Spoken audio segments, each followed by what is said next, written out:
নমস্কার বন্ধুরা, আমি মিলন আর আপনারা দেখছেন আমার ইউটিউব চ্যানেল থিঙ্ক ইন্ডিয়া। আজকে কথা বলবো মাননীয় মুখ্যমন্ত্রী কাল বৈঠক নিয়ে।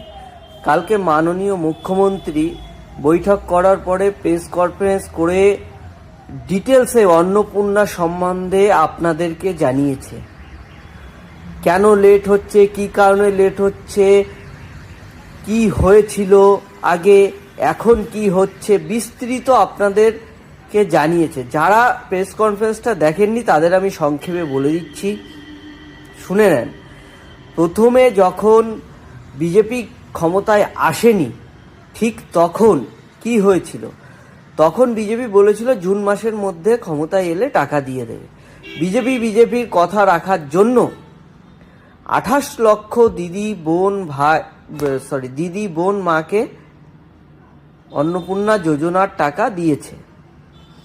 কিন্তু তারপরেই দেখা গেল হাজার হাজার লক্ষ লক্ষ পুরুষ অন্নপূর্ণা যোজনার টাকা পাচ্ছে। এবার আপনারা বলুন এটা কি ঠিক নাকি ভুল। দ্বিতীয়ত, তারপর যখন সার্ভে করা হলো, তারপর দেখা গেল যখন ফর্ম ফিল আপ করা হলো, এমন অযোগ্য লোক যাদের পাওয়ারই কথা না তারাও পেয়ে গেল।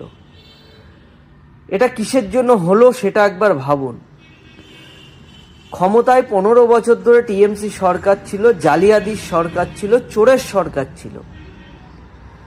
তো কি করেছিল তারা? তাদের ইচ্ছা মতো প্রশাসনে লোক বসিয়ে, ক্যাজুয়ালি বলুন, পার্মানেন্ট বলুন, বিভিন্নভাবে বসিয়ে রেখেছিল। তো তারা এখনও আছে, আমি বলবো না এখন তারা